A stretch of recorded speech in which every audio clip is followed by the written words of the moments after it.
artista, laging on the go. Kaya madalas kami palipat-lipat ng location. Kaya we make sure na meron din kami mga baon on the go na pwede kahit saan. I know marami sa inyo dyan ang nakaka-relate. That's why our special recipe for today, perfect para sa ating mga laging nagbabaon. I'm Janeline Mercado. Join me as we bring you another serving of dishes that bring the family closer together here in Sarap with Family.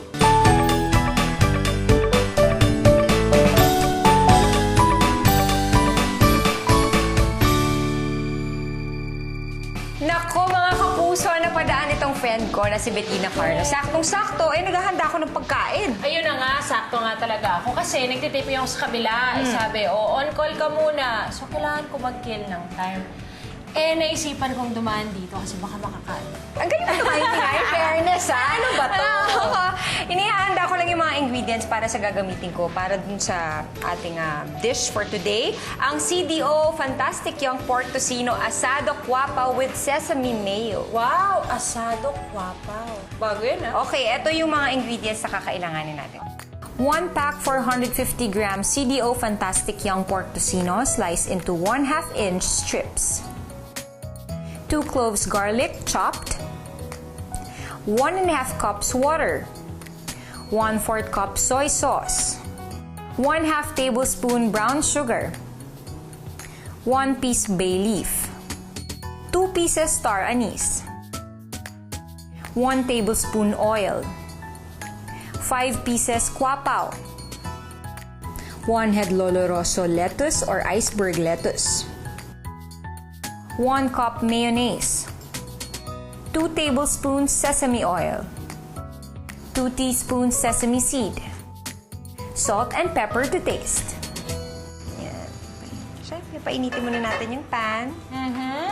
Tocino, alam mo, childhood ko yan. Oil. Madalas kong request na baon ng bata. Talaga? Kanin at tocino. Kasi pink siya eh.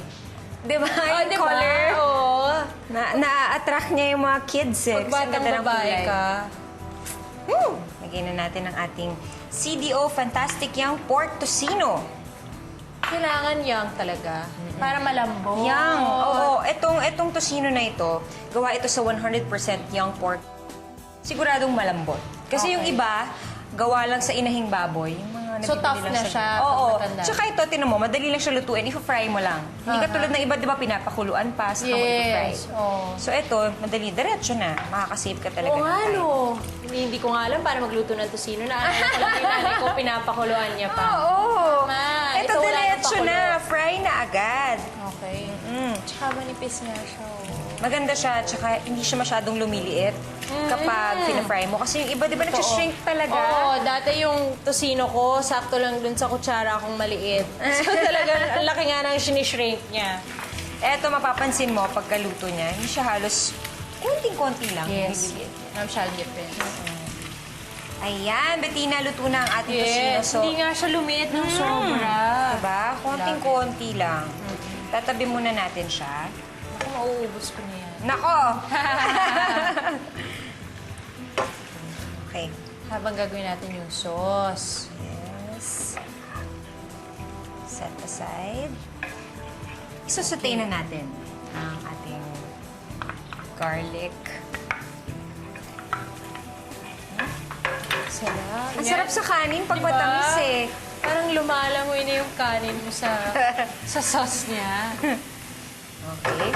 Lagay natin ng soy sauce. Soy sauce. Oo. Ang ating brown sugar. Yan. Speaking of tamis, tamis talaga. Ang ating bay leaf.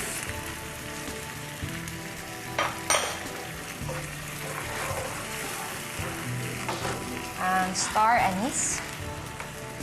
Para mas, yung aroma mas, tumatakas ka. ah. Sige lang, okay lang yan. Marami pa tayo. Ikaw, anong usually binabaon ni Gummy? Sa morning kasi, mag-breakfast na siya sa house eh. So yung baon niya, 2 hours lang naman yung class niya. Pag nag-rice na siya, hindi ko na siya pinag-rice sa school. Pero pag hindi siya masyadong kumain, rice yung baon niya. Paano ka naman nakikipag-bond kay Gummy? Ang Yung usually bonding ginagawa namin, pag sa gabi, syempre, yung storytelling, reading. During daytime, pag walang school, swimming tsaka playground. Nagsiswimming kayo together? Floating lang naman ang pwede Floating. namin gawin eh. Nasa floating Wala lang kang mga siya. strokes. Breaststroke. Tinuturuan ko na siya ng kick gami. Kick, tsaka Kick, pag-ganun kick. sa water. Ayun, Oo. ito yung water Para spin. matuto siya. Kasi yung ibang bata, takot sa tubig. Buti Oo na lang nga. siya hindi. Tsaka going to the bookstore, kahit wala kaming bibilin. Talaga? Going to the grocery. Titigil lang siya. siya. Titignan niya lahat ng books, titignan niya lahat ng characters. Siya pwede kasi magbasa. Or sa grocery, maniningin lang kami. Para maturuan ko siya na, hindi lahat ng gusto mo, hindi lahat ng nakikita mo, pwede mong kunin. Tama yun. Ngayon, ihahalo na, di ba? Galing, nag-reduce na siya. Tapos ilalagyan na natin ang ating CDO Fantastic Young Pork Tocino. Love it.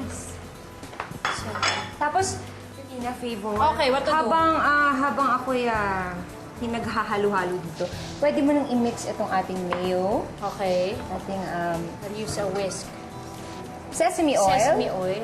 and sesame seeds. Ito ang paborito ko. Kahit ano na may sesame seeds, sumasarap. Turon, tinapay. Yes, Di ayan. ba? Para ka lang nag-icing yan. Correct. Frosting lang. Cream cheese. Oil. Yun. Thank you. Yan na. Okay. Sanay na sanay sa paghalo talaga. Iba Oo, talaga. sa halo lang. Ito na ang ating CDO Fantastic Young Pork Tocino Asado Kuapaw with Sesame Mayo. Lalagyan natin itong kuapaw Okay. ng lettuce. Tapos,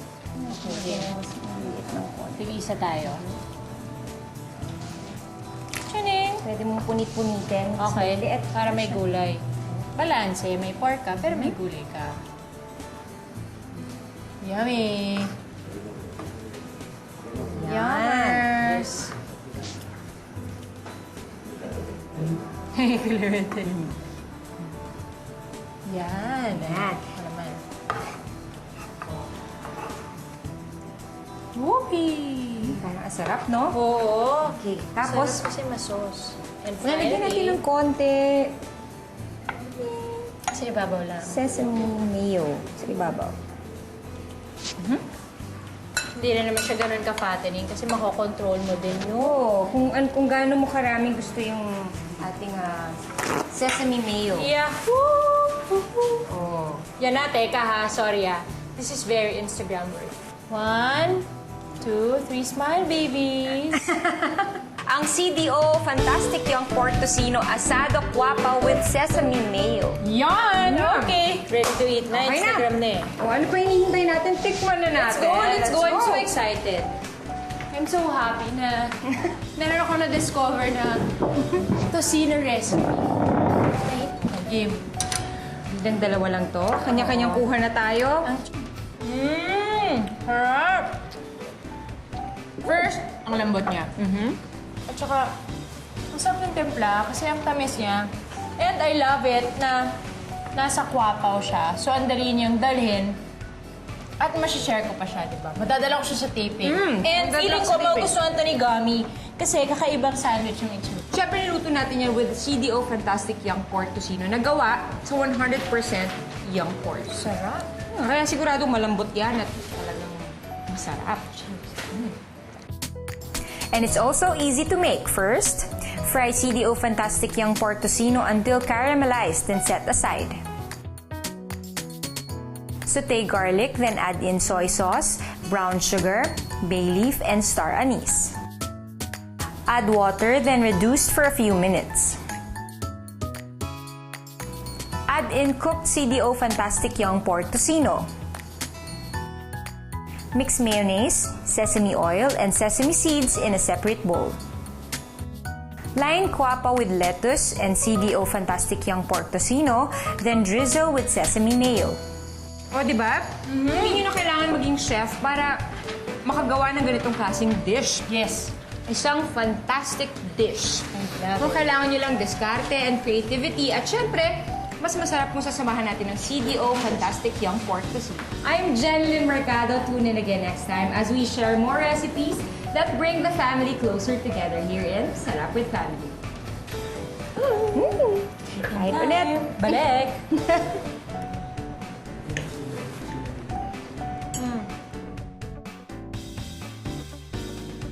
If you want a copy of this recipe, like us on Facebook at www.facebook.com/GMA Sarap with Family and follow us at Sarap with Family on Twitter. Sarap with Family is brought to you by CDO Ulam Burger, CDO Idol Cheese Dog, CDO Fantastic Young Pork Tocino. Sarap with Family would like to thank Gastro Chef, Tefal,